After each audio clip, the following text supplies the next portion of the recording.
আমার প্রিয় স্নেহের 2026 সালের নতুন বছরের অষ্টম শ্রেণীর ছাত্রছাত্রী বন্ধুরা, আশা করি তোমার সবাই ভালো আছো। আজ আমরা যে বিষয়টি নিয়ে আলোচনা করব অষ্টম শ্রেণীর সেকেন্ড ইউনিট টেস্ট অর্থাৎ দ্বিতীয় পর্যায়ক্রমিক মূল্যায়নের ভূগোলের কোশ্চেন পেপার নিয়ে। দেখো সরাসরি স্ক্রিনে অষ্টম শ্রেণীর ভূগোলের কোশ্চেনটা দেখতে পাচ্ছ। ফুল মার্কস তোমাদের রয়েছে 50, সময় তোমাদের রয়েছে 1 ঘন্টা 30 মিনিট। একের দাগে সঠিক উত্তর নির্বাচন করো যে কোনো 6টি প্রশ্নের মান 1 করে 1 × 6 = 6। উষ্ণতা বাড়লে বায়ুর চাপ বাড়ে কমে একই থাকে, কোনটিই নয়, কমে। জলীয় বাষ্পের জলকণায় পরিণত হওয়ার প্রক্রিয়া হলো ঘনীভবন। পৃথিবীর বৃহত্তম স্বাদু জলের হ্রদ সুপিরিয়র। পৃথিবীর উচ্চতম হ্রদ টিটিকাকা। পৃথিবীর কসাইখানা নামে পরিচিত শিকাগো। উত্তর আমেরিকার নবীন ভঙ্গিল পর্বত হলো আন্দিজ। দক্ষিণ আমেরিকার নাতিশীতোষ্ণ তৃণভূমি হলো পম্পাস। উষ্ণ স্থানীয় বায়ু হলো চিনুক। পূর্ব চীন সাগরের ঘূর্ণিঝড় টাইফুন নামে পরিচিত। উপযুক্ত শব্দ বসে শূন্যস্থান পূরণ করো। ড্যাশ অঞ্চলে নিয়মিত পরিচলন বৃষ্টি হয়, নিরক্ষীয়। পম্পাস অঞ্চলের পশুচারণ ভূমিকে ড্যাশ বলে, স্টেনসিয়া। উত্তর আমেরিকার সর্বোচ্চ শৃঙ্গ মাউন্ট ম্যাককিনলে। উত্তর পূর্ব দক্ষিণ পূর্ব আয়নবায়ুর মিলিত অঞ্চল ড্যাশ নামে পরিচিত, ITCZ। ড্যাশ বায়ুকে সমুদ্রবায়ু স্থলবায়ুর বৃহৎ সংস্করণও বলা হয়, মৌসুমী। ড্যাশ মেঘ বাম্পি ক্লাউড নামে পরিচিত, স্ট্র্যাটোকিউমুলাস। ড্যাশ পৃথিবীর বৃহত্তম স্বাদু জলের হ্রদ সুপিরিয়র। ড্যাশ হলো পৃথিবীর রবার রাজধানী অ্যাক্রন। তিনি তাকে দু এক কথা উত্তর দাও। কোন মেঘকে বজ্রমেঘ বলা হয়? কিউমুলো নিম্বাস মেঘকে। বৃষ্টিমাপক যন্ত্রের নাম কি? রেন গজ। উত্তর আমেরিকার দীর্ঘতম নদী কোনটি? মিসিসিপি, মিশরি। মেঘের জলকণাগুলোর ব্যাস কত? 0.02 কিমি। কোন জলবায়ু অঞ্চলে কোনো ঋতু পরিবর্তন হয় না? নিরক্ষীয় জলবায়ু অঞ্চলে। সিল্ট কথার অর্থ কি? শক্ত পাথুরে তরাঙ্গিত প্রাচীন ভূখণ্ড। পৃথিবীর দীর্ঘতম পর্বতমালার নাম কি? আন্দিজ। কত খ্রিস্টাব্দে পানামা খালটি কাটা হয়? 1914 খ্রিস্টাব্দে। ঠিক ও ভুল নির্ণয় করো যে কোনো 5টি। আয়নবায়ুর গতিবেগ উত্তর গোলার্ধের তুলনায় দক্ষিণ গোলার্ধে কম। ভুল। অ্যাঞ্জেল পৃথিবীর উচ্চতম জলপ্রপাত। ঠিক। আমেরিকা যুক্তরাষ্ট্রের ডাকোটা রাজ্যে সবচেয়ে বেশি গম উৎপাদন হয়। ঠিক। সুন্দরবনকে পৃথিবীর ফুসফুস বলা হয়। ভুল। পম্পাস অঞ্চলের স্থানীয় বায়ুর নাম পম্পেরো। ঠিক। লিবিয়া মরুভূমির উষ্ণ ও ধূলিপূর্ণ বায়ুকে সিরোক্কো বলা হয়। ঠিক। কানাডিয়ান শিল্ড অঞ্চলের উত্তর দিকে সাভানা জলবায়ু দেখা যায়। ভুল। 5এর দাগে নিচের প্রশ্নগুলির উত্তর যে কোনো 4টি প্রশ্নের মান 2 করে 2 × 4 = 8। ITCZ কাকে বলে? উত্তর পূর্ব দক্ষিণ পূর্ব আয়নবায়ু নিরক্ষীয় অঞ্চলে মিলিত হয়, এই স্থানই আন্তঃক্রান্তীয় অভিসরণ অঞ্চল বা ITCZ। এই অঞ্চলের আর এক নাম নিরক্ষীয় শান্ত বলয়। পৃথিবীর 3টি অঞ্চল জুড়ে নিরক্ষীয় শান্ত বলয় অবস্থান করছে। সবচেয়ে বড় অংশটি ভারত মহাসাগর থেকে প্রশান্ত মহাসাগর পর্যন্ত বিস্তৃত। কয়েকটি অংশ রয়েছে আফ্রিকার পশ্চিমে আটলান্টিক মহাসাগরে। দক্ষিণ আমেরিকার পশ্চিমে প্রশান্ত মহাসাগরের ওপর অংশটি অবস্থান করছে। ক্যাটাবেটিক বায়ু কাকে বলে? রাত্রিবেলা তাড়াতাড়ি তাপ বিকিরণ করে পর্বতের ঢালের উপরিস্থিত বায়ু শীতল হয়ে পড়ে। এই উচ্চচাপে ভারী বায়ু পর্বতের ঢাল বরাবর ওপর থেকে নিচের দিকে নামতে শুরু করে এবং উপত্যকার অবস্থান করে। এই বায়ু হলো পার্বত্য বায়ু, যার আর এক নাম ক্যাটাবেটিক বায়ু। এই বায়ু প্রভাবে উপত্যকায় বৈপরীত্য উষ্ণতার সৃষ্টি হয়। আপেক্ষিক আর্দ্রতা কাকে বলে? কোনো নির্দিষ্ট উষ্ণতায় নির্দিষ্ট পরিমাণ বায়ুতে যে পরিমাণ জলীয় বাষ্প আছে এবং সেই উষ্ণতায় ওই বায়ুকে সম্পৃক্ত করার জন্য যে পরিমাণ জলীয় বাষ্প প্রয়োজন, এই দুইয়ের অনুপাতই হলো আপেক্ষিক আর্দ্রতা। এই আর্দ্রতা শতকরা হিসাবে প্রকাশ করা হয়। মৃত্যু উপত্যকা কাকে বলে? পশ্চিমের পার্বত্য অঞ্চলে ক্যালিফোর্নিয়ার দক্ষিণ পূর্ব অংশে এই উপত্যকা সমুদ্রপৃষ্ঠ থেকে প্রায় 900 মিটার নিচু। তাই এই অঞ্চলে প্রাপ্ত সামান্য জলের লবণতা এত বেশি যে এখানে কোনো জীব বেঁচে থাকতে পারে না। এই গভীর উপত্যকা মৃত্যু উপত্যকা নামে পরিচিত। এই উপত্যকা উত্তর আমেরিকার উষ্ণতম স্থান এবং পশ্চিম গোলার্ধের নিম্নতম স্থান। ফার কি? শিল্ড অঞ্চলে প্রায় সর্বত্রই এই শিল্প গড়ে উঠেছে। দীর্ঘ লোমযুক্ত পশুর চামড়া ফার থেকে হয়। শীতের পোশাক তৈরি করা হয়। কার্ডিলেরা কাকে বলে? কার্ডিলেরা শব্দের অর্থ হলো শৃঙ্খল। উত্তর আমেরিকা মহাদেশের পশ্চিমে পার্বত্য অঞ্চলে কতগুলি সমান্তরাল নবীন ভঙ্গিল পর্বতমালা নিয়ে এই কার্ডিলেরা সৃষ্টি হয়েছে। চাঁদা বলতে কি বোঝো?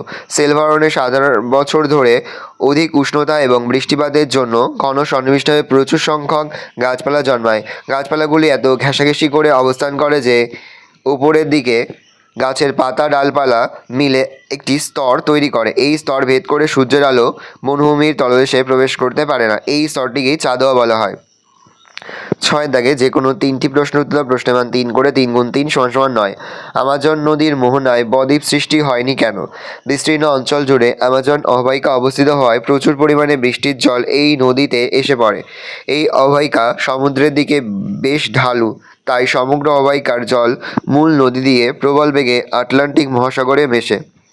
আমাজন নদীর মোহনা বেশ প্রশস্ত হওয়ায় সমুদ্রের জোয়ারের জল নদীতে অবাধে প্রবেশ করতে পারে। মোহনা অঞ্চলে উপকূল সংলগ্ন সমুদ্র স্রোত শক্তিশালী। এই সব কারণে আমাজন নদী মোহনায় বদ্বীপ সৃষ্টি হয়নি। শিশির ও কুয়াশা কি? শিশিরে রাতে ভূপৃষ্ঠ দ্রুত তাপ বিকিরণ করে ভূপৃষ্ঠ সংলগ্ন বায়ুস্তর শীতল হয়ে পড়ে, ফলে ভূপৃষ্ঠ সংলগ্ন জলীয় বাষ্প শীতল ও ঘনীভূত হয়ে ছোট ছোট জলবিন্দু তৈরি করে। এগুলি হলো শিশির। ভূপৃষ্ঠের কাছাকাছি জলীয় বাষ্প ধূলিকণাকে আশ্রয় করে ঘনীভূত হলে ছোট ছোট জলকণা সৃষ্টি হয়। এই জলকণা ভূপৃষ্ঠের কিছুটা উপরের বায়ু স্তরের অনেকটা ধোঁয়ার মতো ভাসতে থাকে, তাকে কুয়াশা বলে। কোরিওলিস বল কি? গর্জশীতলিশা কি? পৃথিবীর আবর্তন বা ঘূর্ণন গতির কারণে পৃথিবী পৃষ্ঠস্থ যে কোনো স্বচ্ছ গতিশীল বস্তুর ওপর একধারে বল কাজ করে, যা বস্তুগুলোর দিকে বিক্ষেপ ঘটায়। এই বল হলো কোরিওলিস বল।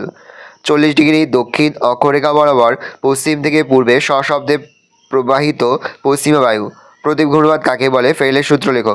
কোনো জায়গায় বায়ু উষ্ণতা হঠাৎ কমে গেলে বায়ুর চাপ বেড়ে যায়, তখন কেন্দ্র থাকে উচ্চচাপ আর বাইরের দিকে সৃষ্টি হয় নিম্নচাপ। এই অবস্থায় বায়ু কেন্দ্র থেকে বাইরের দিকে বেরিয়ে যায়।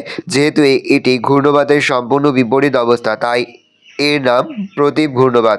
ফেরেলের সূত্র: উত্তর গোলার্ধে বায়ু তার প্রবাহে ডান দিকে বেঁকে এবং দক্ষিণ গোলার্ধে তার প্রবাহে বাঁ দিকে বেঁকে চলে যায়। মার্কিন আবহাওয়িদ উইলিয়াম ফেরেল প্রথম এই বিষয়টি উল্লেখ করায় এটি ফেরেলের সূত্র নামে পরিচিত।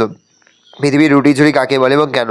উত্তর আমেরিকা মহাদেশের পেইরি অঞ্চলে উত্তর পশ্চিম শীতকালে ব্যাপকভাবে তুষারপাতের ফলে ভূমি বরফাবৃত থাকে। এই অঞ্চলে উত্তরাংশে উষ্ণ চিনুক বায়ুর প্রভাবে এই বরফ গলে গেলে শীত এর শেষে বসন্তকালে গরমে চাষ করা হয়। এই জন্য এই অঞ্চল বসন্তকালীন গমবলয় হিসেবে পরিচিত। এখানকার ডাকোটা রাজ্যে সমগ্র আমেরিকা যুক্তরাষ্ট্রের মধ্যে সর্বাধিক গম উৎপন্ন হয়। আবার বসন্তকালীন গমবলয়ে দক্ষিণে শীতকালীন গমের চাষ হয়। একইভাবে পেইরি অঞ্চলে বিভিন্ন ঋতুতে প্রচুর পরিমাণে গমের চাষ হয় বলে এই অঞ্চলের আর এক নাম পৃথিবীর রুটির ঝুড়ি। সাথে থাকে যে কোনো দুটি প্রশ্ন দেওয়া প্রশ্নের মান 5 করে, 5 গুণ 2 = 10। প্রথম, কানাডীয় শিল্ড অঞ্চলে শিল্পোন্নতির কারণ আলোচনা করো। 1 দিয়ে খনিজ সম্পদের প্রাচুর্য, 2 শক্তি সম্পদের প্রাচুর্য, 3 প্রাণীজ কাঁচামাল, 4 বনভূমি, 5 পরিবহন, 6 উন্নত প্রযুক্তিবিদ্যা। নেক্সট, পম্পাস অঞ্চলের ভূপ্রকৃতি ও নদ নদীর বর্ণনা দাও। পম্পাস অঞ্চলের ভূপ্রকৃতি দেখে নাও। তারপরে পয়েন্ট করবে পম্পাস অঞ্চলের নদ নদী। নেক্সট, হ্রদ অঞ্চল পৃথিবীর অন্যতম শিল্পোন্নত অঞ্চলে পরিণত হয়েছে কিভাবে? দেখে নাও। 1 আকরিক লোহার সহজলভ্যতা, 2 কয়লা খনির সান্নিধ্য, 3 জলের সুবিধা, 4 সুলভ জলবিদ্যুৎ, 5 উন্নত পরিবহন ব্যবস্থা, 6 সহজলভ্য কাঁচামাল, 7 সহজলভ্য শ্রমিক ও পণ্যের চাহিদা। দেখে নাও। নেক্সট, হ্রদ অঞ্চলে পার্শ্ববর্তী শহরগুলিতে পশুপালনের উন্নতির কারণ লেখো। দেখে নাও। নেক্সট, চিত্র উদাহরণ সহ শৈলক্ষে বৃষ্টিপাত আলোচনা করো। ভালো করে দেখে নাও। এই চিত্রটা তুমি কিন্তু এঁকে দেবে। এই রয়েছে টোটাল তোমাদের সেকেন্ড ইউনিট টেস্ট অর্থাৎ দ্বিতীয় পর্যায়ক্রমিক মূল্যায়নের ক্লাস 8-এর ভূগোলের প্রশ্নপত্র। ভালো করে প্রশ্নপত্রটা দেখে নাও।